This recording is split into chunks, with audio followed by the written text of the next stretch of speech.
विश्व के कोने कोने में यूट्यूब के माध्यम से हमसे गुरु मंत्र लेकर वैदिक परंपरा में आगे बढ़ने वाले मेरे प्रिय शिष्यों, सज्जन और सन्नारियों, चलिए आज हम आपको बताते हैं वंश वृद्धि के विषय में। वंशनाश होने से बचा जा सकता है, अपने वंश को बचाया जा सकता है। सबसे पहले हमें यह जानना पड़ेगा कि वंशनाश होता क्यों है। जब पाप अनेक प्रकार के बढ़ जाते हैं, मनुष्य के विचार गंदे हो जाते हैं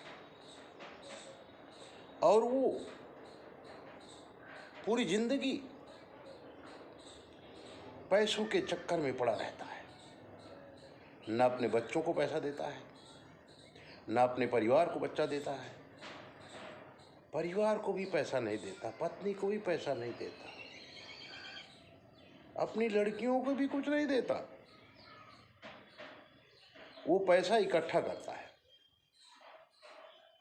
लेकिन ये मृत्यु लोक है, मरना तो पड़ेगा। तो वो जो पैसा इकट्ठा किया कंजूसाई से, लोगों को तकलीफ दे करके, वो बैलेंस छोड़ के मर जाता है। मरने भी उसको तकलीफ पड़ती है। मरने के बाद वो पितर लोक पे जाता है, लेकिन सत्कर्म उसके जीवन में होते नहीं है, तो वो जन्म लेने में, दूसरा जन्म लेने में तकलीफ पड़ती है।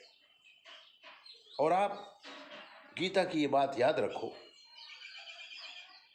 मरने के बाद और अपने कर्म भोगने के बाद व्यक्ति अपने ही कुल में पैदा होता है। अब उसके जो बच्चे लोग होते हैं, उसके धन का दुरुपयोग करते हैं और कभी कभी तो दूसरे लोग भी इस धन को हड़प कर लेते हैं। इसलिए उस जीव को मानसिक प्रॉब्लम में बहुत हो जाती है। फिर आने वाली पीढ़ी में पैसा तो आता है, शादी भी होती है, बच्चा नहीं होता, और अगर बच्चा हो भी गया तो एक दो लड़कियां हो जाती है, लड़कियों की शादी हो जाती है, वो अपने घर चले जाते हैं। फिर से एक बार एक घर सूना हो जाता है। आगे बच्चे होने की उम्मीद नहीं रहती है। डॉक्टर लोग भी बहुत कोशिश करते हैं, पंडित लोग भी बहुत कोशिश करते हैं, लेकिन जड़ जब सड़ जाती है तो उस पेड़ को आप कितना भी पानी दो, कितना भी खाद दो, उसमें नया पत्ता नहीं फूटता है। अगर वंश को बचाना है तो हमें आपकी पिछली पीढ़ी यानी हमारी पिताजी को और उनके पिताजी का जीवन पढ़ना पड़ेगा। और वो कैसे पढ़ेंगे?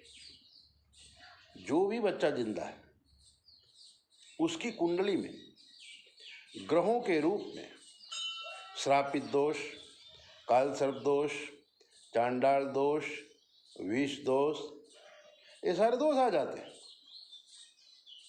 कई बार तो लोग काल सर्प दोष की पूजा भी करा देते हैं, लेकिन 3 साल के बाद पोजीशन वैसी की वैसी हो जाती है।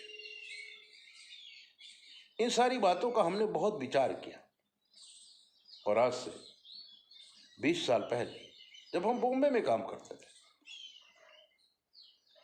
पंचरत्न हीरा के व्यापारियों में हम बैठते थे, वहां पर हमने देखा कि जिसे देखो उसको ही पितृदोष। और हमने कई आदमी की पूजा पाठ भी किया। 20 साल काम किया, इसलिए दूसरे तीसरे साल फिर से वही लोग वापिस आते थे, शिकायत करते थे, पंडित जी कोई फायदा नहीं हुआ। तब हम शंकर भगवान के सामने बैठे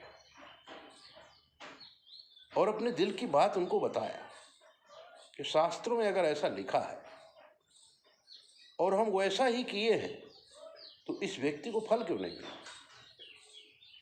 अनुष्ठान के रूप में हम ध्यान रखकर शिव से ही बातें करते थे।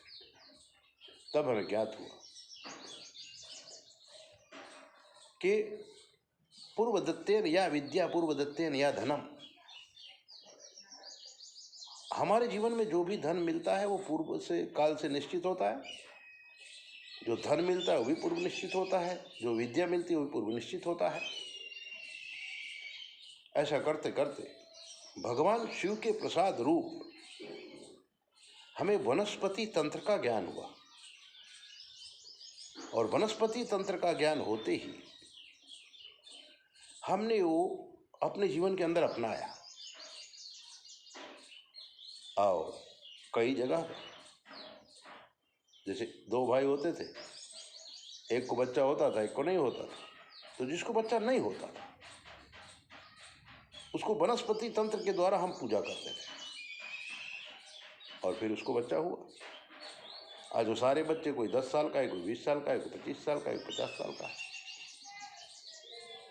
और नाश होने वाला जो वंश था वो बच गया। डीएनए को बचाना ही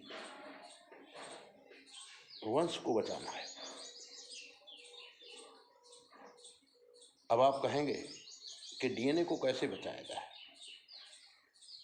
डीएनए को बचाने के लिए भगवान शिव की उपासना, वनस्पति तंत्र और किसी अच्छे आध्यात्मिक ज्योतिष का मार्गदर्शन, हमारा वंशनाश नहीं होगा। पूर्वजों ने जो हमसे गलतियां हो गई हैं उनको हम सुधारने की कोशिश करेंगे। तो अगर हमारे बेटे को बेटा नहीं होता तो होगा, अगर हमें बेटा नहीं होता तो होगा और वंश चालू रहेगा तो दुनिया के इस चक्कर में आप रहोगे। वरना दूसरा जन्म पशुवत होता है और फिर से 84 कोटि योनियों में व्यक्ति को घूमना पड़ता है। पुनरपि जन्मम पुनरपि मन्नम पुनरपि जननी जठरे शयनम। ऐसी ही बातों को जानने के लिए चैनल सब्सक्राइबर करो, लाइक करो और अगर आपके जीवन कोई प्रश्न है तो 9825200108 पर फोन करके आप सलाह ले सकते हैं।